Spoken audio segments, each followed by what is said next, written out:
My name is Ana Isabella Randa, and I worked on the exploratory transcriptomic analysis of microplastic treated mast cells under Dr. Natalia Glabetic. And a little bit about what we did throughout this whole presentation. We did a proliferation assay, microarray, and then we got the data with the p-value. We interpreted this data, and then we came to our conclusion, which is we believe that microplastics are bad because the trend that we observed when looking at thousands of genes was that their profiles are different between our untreated control group versus our treated group. Prior to reaching this conclusion, we hypothesized that microplastics do stimulate mast cells, therefore, they have a role in the immune system dysregulation and the development of chronic disease. So, first, we did the experiment on a relevant suspension human mast cell line. We plated these mast cells, 5,000 cells per well, in a 96 well plate and then treated them with either vehicle control or different concentrations of polyethylene microplastics. It was either 10, 500, or 1,000 micrograms per mLs. Then we incubated the cells at 37 degrees Celsius in an incubator for 72 hours to mimic long-term exposure. And then we performed an XCT proliferation viability assay, which just measures the cell proliferation and viability based on the mitochondrial activity. The XCT is a colored dye where the intensity of the color correlates with the number of viable cells. So just briefly, you incubate the cells with the XCT reagent for 4 hours so that you can let the cell metabolize the dye. And then we read the absorbance at a 450 nanometer on a plate reader and put all this data into GraphPad Prism to do a statistical analysis to see whether the microplastics significantly alter cell proliferation. So once that was done, the graph was put together of the normalized data, and a trend can be seen showcasing an increase in cell proliferation with increasing microplastic concentrations. So we did a one-way ANOVA statistical analysis. This is a statistical test that we use when we compare more than two groups, as opposed to a t-test that only compares two groups, and found that the data is significantly different.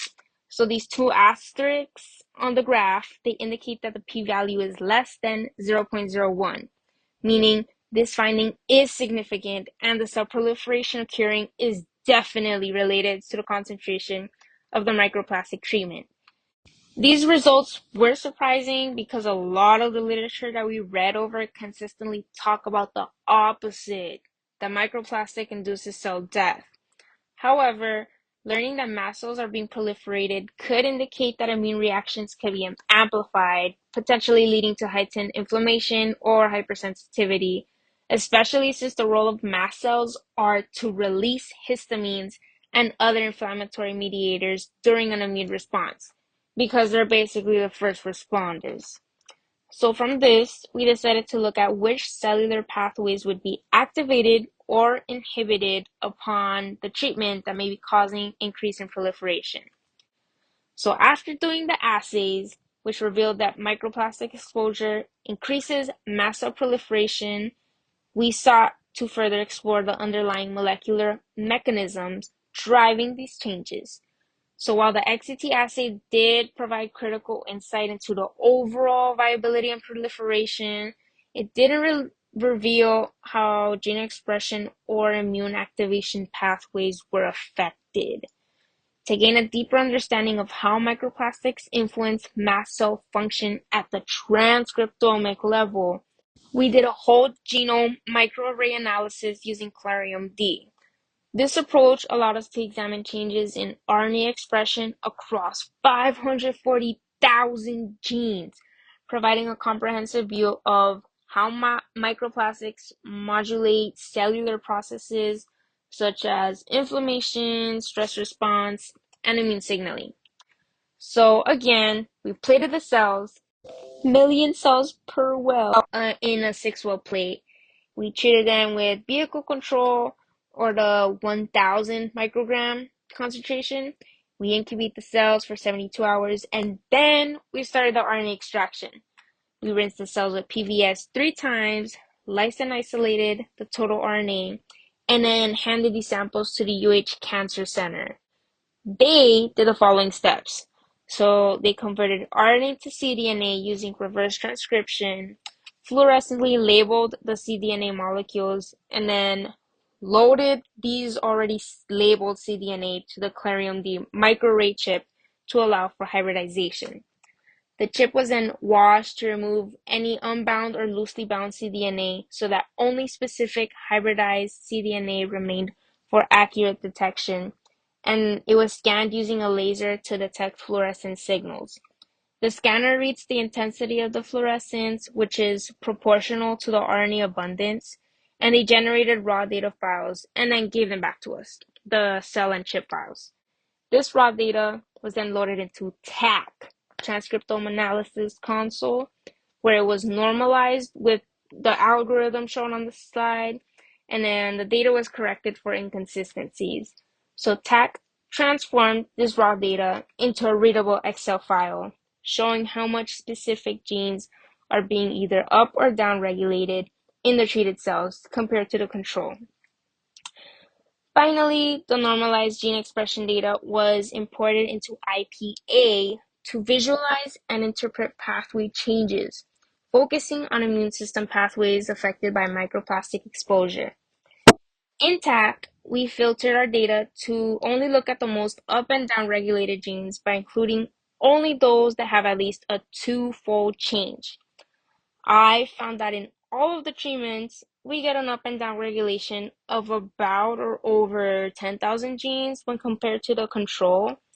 And although there's a lot of gene changes in all the treatments, I just decided to focus on the 1,000 concentration, specifically because that is where we found a significant increase in cell proliferation.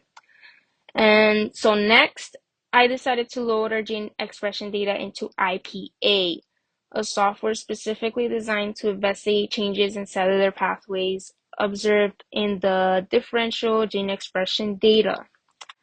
So this image above is, the image above is showing the disease pathway analysis of the microplastic treated mast cells using the IPA, Ingenuity Pathway Analysis, based on the calculated Z-scores. So the legend just shows the Z-score used to predict the pathway activation or inhibition. Orange means activated, blue is inhibited, and a very common color in a lot of the squares is gray, meaning there's some sort of activity going on, but the software couldn't confidently conclude whether the pathway was activated or inhibited. My preliminary results are intriguing because in this graph we can see that there are many activated pathways, especially in cancer. There's also a lot of inhibition in like lipid metabolism, small molecules, and pathways related to vitamins. However, the specific activity pattern is uncertain due to a combination of genes being both up and down regulated. So, our initial hypothesis was that microplastics stimulate mast cell responses, potentially implicating them in immune system dysregulation. And based on our results, human mast cells treated with microplastic did increase the proliferation significantly over 72 hours. And we found that the microplastic treatment may alter the mast cell transcriptome with over 10,000 genes being affected, and may also alter cancer cell signaling pathways to increase their proliferation.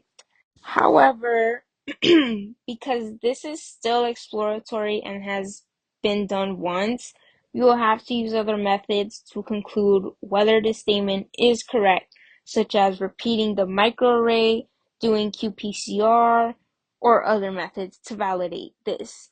But based on everything that was seen so far and on the results, we believe that microplastics are harmful and they may affect mast cell responses to increase their proliferation.